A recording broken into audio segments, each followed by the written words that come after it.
Bismillahirrahmanirrahim. So dear student, today we are going to discuss law of exponent and indices.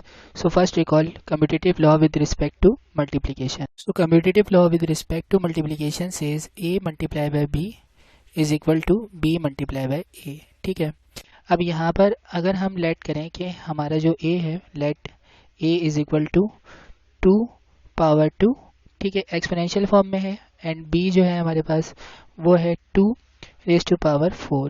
ठीक है, तो यहाँ पर हम पुट कर देंगे इनको a की जगह पर 2 स्क्वायर एंड b की जगह पर 2 raise to power 4 is equal to 2 power 4 multiply by 2 square. अब देखें यहाँ पर इसको सॉल्व करने के लिए अब हमें इंडिसेस या लॉ ऑफ एक्सपोनेंट की नीड है. ठीक है, क्योंकि यहाँ पर बेस एक्सपोनेंशियल फॉर्म में हम यहाँ पर देख रहे हैं कि सिंगल बेस है, तो हम यहाँ पर सबसे पहला law base power rule apply करते हैं. क्योंकि यहाँ पर दोनों बेसिस सेम है तो हम एक दफ़ा बेस लिखेंगे और इन पावर्स को ऐड कर देंगे. ठीक है, तो हम यहाँ पे लिखेंगे 2 + 4 इज इक्वल टू, यहाँ पर भी सिंगल बेसिस सेम है तो एक बेस लिख देंगे और पावर्स को ऐड कर देंगे, 4 + 2 हो जाएगा. ठीक है, अब आप देखें अगर तो 2 में 4 प्लस करेंगे तो हमारे पास 6 आ जाएगा और यहाँ से भी 4 + 2 इज इक्वल टू 6, यानी कि ये लॉ होल्ड कर रहा है. लेकिन हमने इसको सॉल्व करने के लिए इंडिसेस का इस्तेमाल किया है. इनकी इंडिसेस देखिए, यानी कि एक्सपोनेंट को, और फिर इनको सिंप्लीफाई करके हमारी right hand left hand equal आ रही है. इसका मतलब ये है कि इन मैनी केसेस हमें यहाँ पर इंडिसेस के लॉस को पढ़ने की काफ़ी ज़्यादा नीड है, तो उन लॉस को हम देख लेते हैं ताकि हम किसी भी मैथमेटिकल एक्सप्रेशन को इजीली सॉल्व कर सकें. So look at that. So this is our law of exponent. Let's call the exponential form.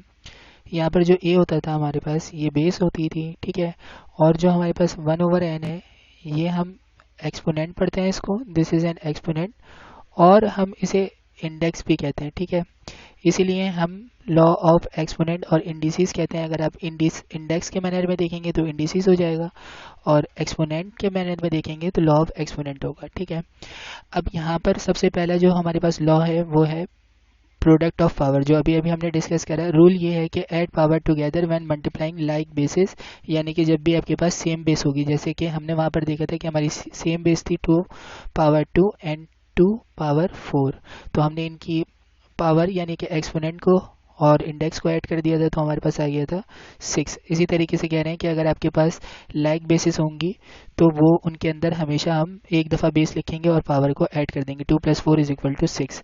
Like an is equal to am + n, यानी कि am मल्टीप्लाई हो रहा है an से, तो हम इनकी पावर्स को ऐड कर देंगे, m + n हो जाएगा. इस सेकंड लॉ जो है हमारे पास वो है कोशेंट ऑफ पावर. कोशेंट हम डिवाइड को कहते हैं. ठीक है, अब कह रहे हैं कि subtract power when dividing like basis, यानी कि अगर हमारे पास a पावर m या a एक्सपोनेंट m डिवाइड हो रहा होगा a एक्सपोनेंट n से, यानी कि ये इस तरीके से लिखा हुआ है. अगर हम इसको जनरल फॉर्म में लिखें तो a divide bye am divide by an. ठीक है, तो हमें पता है कि अगर हम an को ऊपर लेकर आएंगे तो ये हो जाएगा am और यहाँ पर हो जाएगा a n, और यहाँ पर n जो होगा वो नेगेटिव होगा क्योंकि हम उसको ऊपर लेकर आ गए. ये दोनों मल्टीप्लाई हो रहे हैं. जब भी मल्टीप्लाई होंगे तो आप क्या करेंगे, एक दफ़ा बेस लिखेंगे तो हम यहाँ पे लिखेंगे a और पावर्स को ऐड करा देंगे, m + -n हो जाएगा. एंड वी नो दैट कि प्लस माइनस जो होता है हमारे पास प्लस मल्टीप्लाई बाय माइनस, ये हमेशा इक्वल होता है माइनस के, तो यहाँ पर हो जाएगा a m - n. ठीक है, तो यही बात यहाँ पे लिखी हुई है कि अगर आपके पास a m divide by a n होगा तो वो हो जाएगा a m - n के. फॉर एग्जांपल a 5 है, a एक्सपोनेंट 5 डिवाइड हो रहा है a एक्सपोनेंट 3 से, तो अगर हम इनको ऊपर लेकर आएंगे तो ये हो जाएंगे. यहाँ पर सेकेंड स्टेप इनका होगा कि a 5 और मल्टीप्लाई होगा ऊपर आके a -3 से. ठीक है, पावर्स ऐड हो जाएंगी तो 5 + -3 यानी कि 5 - 3, तो ये हमारे पास इक्वल आ जाएगा a स्क्वायर के. ठीक है, इसी तरीके से हमारे पास थर्ड जो है वो है हमारे पास के power of power. So the law of power says multiply power together when rising a power by another exponential. For example अगर हमारे पास इस तरीके से फॉर्म है a m और इसके ऊपर एक और पावर है n, तो ये दोनों पावर जो है आपस में मल्टीप्लाई होंगी, यानी कि a m multiply bye n होगा. ठीक है, so this is the third law of exponent और इंडिसेस. फॉर एग्जांपल हमारे पास a पावर 3 एंड इसके ऊपर एक और पावर है होल पावर 4, तो ये दोनों मल्टीप्लाई हो जाएंगे, यानी कि 3 मल्टीप्लाई बाय 4 हम करेंगे तो हमारे पास 12 आ जाएगा। ठीक है, so look at the next laws. So the next law is power of a product and it says अगर आपके पास होल पावर है, ठीक है, ए बी और होल पावर है 8, तो आप इसको डिस्ट्रीब्यूट कर सकते हैं, यानी कि a पावर 8 लिख सकते हैं multiply by b power 8।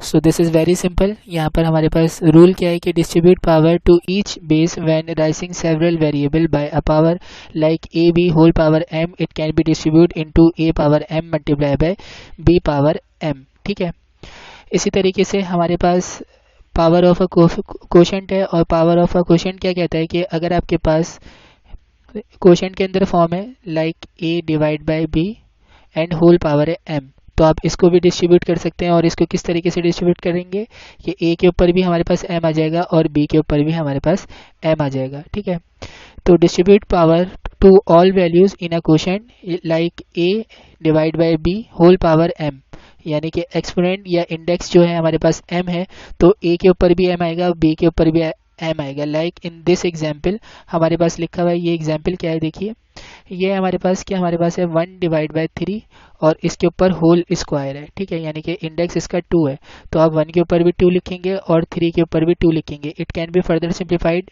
1 power 2 is equal to 1 and 3 square is equal to 9।